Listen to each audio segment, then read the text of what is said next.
यार, कभी कभी लगता है लाइफ बस ईएमआईज, बिल्स और मंथ एंड के बीच में अटक गई है। हर महीने की वही कहानी, सैलरी आती है और पलक झपकते ही गायब हो जाती है। सैलरी आती है और पता भी नहीं चलता पैसे गए कहां। हर बार यही सोचते हैं कि इस बार कुछ बचत करेंगे, लेकिन महीने के अंत में फिर वही खाली जेब और बढ़ते हुए खर्चे। स्ट्रेस बढ़ता है, बीपी शूट करता है और हम सोचते रह जाते हैं कि ये क्या हो रहा है। ये फाइनेंशियल स्ट्रेस हमारी सेहत पर भी असर डालता है और हम खुद को एक नेवर एंडिंग साइकिल में फंसा हुआ पाते हैं। टेंशन लेने का नहीं, देने का। हमें इस साइकिल को तोड़ना होगा और अपने फाइनेंसेस को कंट्रोल में लेना होगा। हम सब इसमें साथ हैं। एक दूसरे का सपोर्ट करके और सही फाइनेंशियल प्लानिंग से हम इस प्रेशर को कम कर सकते हैं। मैनेजिंग पैसा कोई रॉकेट साइंस नहीं है, बस थोड़ी सी डिसिप्लिन और प्लानिंग की जरूरत है।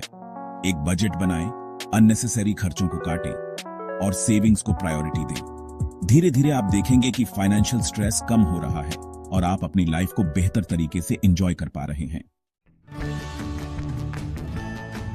ये रहा भाई आपकी मनी प्रॉब्लम्स का सुपर हीरो, 50-30-20 रूल। इससे सिंपल और इफेक्टिव बजटिंग टेक्निक नहीं मिलेगी। इसमें हम अपनी सारी इनकम को 3 हिस्सों में बांट देते हैं। 50% जरूरी चीजों के लिए, 30% मस्ती मजदूरी के लिए और 20% फ्यूचर सिक्योर करने के लिए। Easy PG. अब बात करते हैं डिटेल्स की। जब हम अपने पैसे की बात करते हैं तो सबसे पहले हमें यह समझना होता है कि हमारा पैसा कहां जा रहा है। 50% जाता है नीड्स पे। ये वो खर्चे हैं जो हमारी डेली लाइफ के लिए जरूरी हैं। इसमें आते हैं घर का किराया, खाना पीना, बिल्स और दूसरी जरूरी चीजें। ट्रांसपोर्टेशन मतलब वो सब चीजें जिसके बिना लाइफ इम्पॉसिबल है। ये वो खर्चे हैं जो हमें हर हाल में करने ही पड़ते हैं। 30% जाता है वांट्स पे। ये वो चीजें हैं जो हमारी लाइफ को इंटरेस्टिंग और एंजॉयबल बनाती है। ये वो चीजें हैं जो लाइफ को इंटरेस्टिंग बनाती है, जैसे कि बाहर खाना, दोस्तों के साथ मूवी देखना और शॉपिंग करना। Movies, shopping, trips, latest gadgets, ये सब हमारी लाइफ को और भी मजेदार बनाते हैं। मतलब जो मन करे वो। ये वो खर्चे हैं जो हमें खुशी देते हैं और हमारी लाइफ को बैलेंस करते हैं। और फाइनली 20% जाता है सेविंग्स या फिर डेट रिपेमेंट में। ये वो पैसा है जो हम अपने फ्यूचर के लिए बचाते हैं। ये है फ्यूचर के लिए, इमरजेंसी के लिए और फाइनेंशियल सिक्योरिटी के लिए। ये हमें अनएक्सपेक्टेड सिचुएशंस में मदद करता है और फाइनेंशियल फ्रीडम के लिए। जब हम अपने पैसे को सही तरीके से मैनेज करते हैं तो हम अपनी लाइफ को और भी बेहतर बना सकते हैं। सेक्शन 4, ट्रैक कर, एडजस्ट कर, चिल मार। अब ये सब तो ठीक है, लेकिन ट्रैक कैसे करें?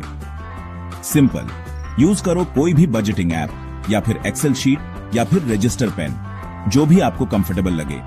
इंपॉर्टेंट है कि हर पैसे का हिसाब रहे और अगर किसी मंथ वांट्स में ज्यादा खर्च हो गया तो नेक्स्ट मंथ एडजस्ट कर लो। फ्लेक्सिबिलिटी इज द की यार। सेक्शन 5, कंसिस्टेंसी इज की। बने रहो, जीते रहो। ये 50-30-20 रूल कोई 1-2 दिन का चक्कर नहीं है। इसको अपनी लाइफस्टाइल बना लो। जितना ज्यादा फॉलो करोगे उतना ही ज्यादा फायदा होगा।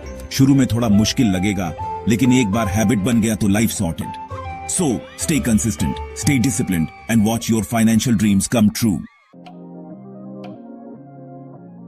सेक्शन 6, डेट का ड्रामा। Tension not. डेट का ड्रामा हम सबकी लाइफ में कभी ना कभी आता है, लेकिन घबराने की जरूरत नहीं है। हाँ, डेब्ट एक ऐसा ड्रामा है जिससे हम सब बचना चाहते हैं, लेकिन सही प्लानिंग और थोड़ी सी डिसिप्लिन से हम इस ड्रामा को आसानी से हैंडल कर सकते हैं। अगर डेट है तो कोशिश करो कि 20% सेविंग्स वाला हिस्सा यूज करके जल्दी से जल्दी चुकाओ। इससे न सिर्फ आपका डेट कम होगा, बल्कि आपको मेंटल पीस भी मिलेगा। और हाँ, फ्यूचर में कोशिश करो कि नीड से ज्यादा उधार ना लो। हमेशा अपने खर्चों को कंट्रोल में रखो और अननेसेसरी लोन से बचो, क्योंकि उधार का स्वाद इंटरेस्ट के करेला से कम नहीं होता। हाई इंटरेस्ट रेट्स आपके फाइनेंशियल हेल्थ को नुकसान पहुंचा सकते हैं। So stay positive, stay focused and enjoy the journey to financial freedom.